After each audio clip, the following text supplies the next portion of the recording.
Danger, to not enter, keep out. இந்த இடத்துக்கு வரும்போது அங்கங்கே இந்த மாதிரி வார்னிங் போர்டு வந்து வச்சுருக்காங்க. ஆனால் நம்ம பாய்ஸ் எல்லாமே இதெல்லாம் எனக்கு இல்லைப்பான்னு சொல்லிட்டு பிரேக் த ரூல்ஸ் பண்ணிட்டு போயிட்டே இருப்பாங்க.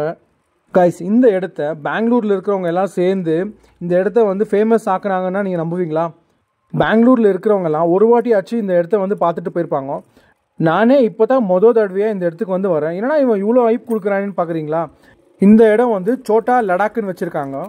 நிறைய பேரோட ஃபேவரட் ஸ்பாட்டாக வந்து இந்த இடம் வந்து அமைஞ்சிருக்கு. ஓகே காய்ஸ், வீடியோக்குள்ளே போகலாம். Hey guys, what's up, welcome back to my channel.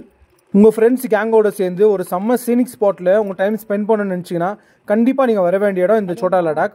இது வந்து பெங்களூர்லேருந்து ஒரு 60 கிலோமீட்டர் ட்ராவல் பண்ணி வந்தீங்கன்னா இந்த இடத்துக்கு வரலாம். காய்ஸ், உங்களோட வெஹிக்கிளை வந்து ஒரு பாயிண்ட்டுக்கு மேலே அலோவ் பண்ண மாட்டாங்க. இங்கே வந்து ரொம்ப ரெஸ்ட்ரிக்ஷன்ஸ் இருக்குது. நம்மளுடைய பெங்களூர் பாய்ஸ் எல்லாம் வீக்கெண்ட்ஸ் ஆனால் போதும் அவங்களுடைய கார் எடுத்துகிட்டு ஒஸ்கோட்டை பிரியாணி சாப்பிட்டுட்டு இந்த இடத்துல கொஞ்ச நேரம் டைம் ஸ்பெண்ட் பண்ணிட்டு போகலான்னு சொல்லிட்டு நிறைய பேர் வராங்க காய்ஸ். இந்த இடம் பார்த்தீங்கன்னா ஒரு பெரிய டூரிஸ்ட் ஸ்பாட்டாகவே மாறிடுச்சு. இந்த இடத்த பார்த்தீங்கன்னா முதல்ல ஒரு பைக் ரைடர் இந்த இடத்துக்கு வந்து இந்த இடத்த பற்றி ஃபுல்லாக வீடியோ எடுத்து ஃபேஸ்புக்கில் அப்லோட் பண்ணியிருக்காரு. அந்த வீடியோ வந்து பெரிய அளவில் ஒரு வைரல் ஆகி பெங்களூர் ஜனங்களாக இந்த இடத்துக்கு வர ஆரம்பித்து இது ஒரு பெரிய டூரிஸ்ட் ஸ்பாட்டாகவே மாறிடுச்சு காய்ஸ். இந்த இடம் முதல்ல எப்படி இருந்துச்சுன்னு கேட்டிங்கன்னா, இந்த இடம் முழுக்கவும் ஒரு கல் குவாரியாக வந்து பயன்படுத்திட்டு வந்துட்டு இருந்தாங்க. இந்த இடத்த எதுக்காக இப்படி தோண்டி வச்சுருக்காங்கன்னு பார்த்தீங்கன்னா, பெங்களூர் டு சென்னை ஹைவே வந்து 2 லேன்லேருந்து 4 லேனுக்கு வந்து கன்ஸ்ட்ரக்ட் பண்ணுறதுக்காக இந்த இடத்துல இருந்த பாறையெல்லாம் வந்து யூஸ் பண்ணியிருக்கதா சொல்கிறாங்க. அதுக்கப்புறம் பார்த்தீங்கன்னா இந்த பெரிய பள்ளத்தில் மழை நீர் வந்து சேர்ந்து ஒரு மிகப்பெரிய ஒரு லேக் மாதிரி இந்த இடம் வந்து மாறிடுச்சு. அதனாலேயே வந்து இந்த இடத்த வந்து சோட்டா லடாக்குன்னு வந்து கூப்பிட்றாங்க. அதுக்கப்புறம் இந்த இடத்த வந்து கைவிடப்பட்டு இப்போ வந்து ஒரு டூரிஸ்ட் ஸ்பாட்டாக வந்து இந்த இடம் வந்து மாறிடுச்சு. கைஸ், இன்னொரு முக்கியமான விஷயம், இந்த இடத்துக்கு நீங்கள் வர்றதா இருந்தால் அர்லி மார்னிங்கே நீங்கள் வந்துருங்க, இல்லைனா ஒரு ஈவினிங் போல் வாங்க.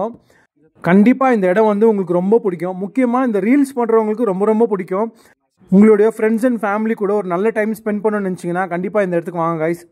இன்னொரு முக்கியமான விஷயம், இந்த இடத்துல வந்து ரொம்ப ஜாக்கிரதையாக நீங்கள் இருக்கணும். ஏன்னாக்கா இந்த பள்ளம் வந்து ஒரு மோர் தென் 100 ஃபீட் வந்து டீப் இருக்குது. நீங்கள் உங்கள் ஃபேமிலியோடு வந்தீங்கன்னா உங்கள் பசங்களை கொஞ்சம் ஜாக்கிரதையாக பார்த்துக்கோங்க. ஃபோட்டோ எடுக்கிறேன், செல்ஃபி எடுக்கிறேன்னு கொஞ்சம் எட்ஜிலலாம் போகாதீங்க. ஸோ ரொம்ப டேஞ்சரான பிளேஸு. அப்புறம் இந்த இடத்துல வந்து கீழே இறங்க ட்ரை பண்ணாதீங்க. இந்த இடத்துல பார்த்தீங்கன்னா எப்பயுமே வந்து தண்ணி இருக்கும். இந்த தண்ணி வந்து பார்த்தீங்கன்னா கொஞ்சம் பிளாக் க்ரீனாக இருக்கும். ஸோ ஏன்னு கேட்டிங்கன்னா இது வந்து ஃபுல்லாக முழுக்கவும் கெமிக்கல் மிக்ஸ்டு வாட்ரு. ரொம்பவும் சேஃப் இல்லாத ஒரு இடம். அங்கங்கே ரொம்ப பள்ளமாக இருக்கும். எனக்கு ஸ்விம்மிங் தெரியும்னு சொல்லி யாருமே தண்ணியில் இறங்காதீங்க. அதுக்கப்புறமா வந்து ஸ்கின் டிசீசஸ்ஸு இல்லைனாக்கா சொரியாசிஸ் இந்த மாதிரி எதனா வந்துச்சுன்னா முழுக்க நீங்கள் தான் பொறுப்பு. நீங்கள் இந்த இடத்துக்கு வரும்போது மறக்காமல் ஸ்நாக்ஸ் ஏதாச்சும் எடுத்துகிட்டு வாங்க. இந்த இடத்துல வந்து எந்த ஒரு ஷாப்ஸ் இருக்காது. ஒரு நல்ல வீக்கெண்ட் ரைடுக்கு உங்கள் ஃப்ரெண்ட்ஸோடு வந்து சேஃபாக என்ஜாய் பண்ணிட்டு போங்க கைஸ்.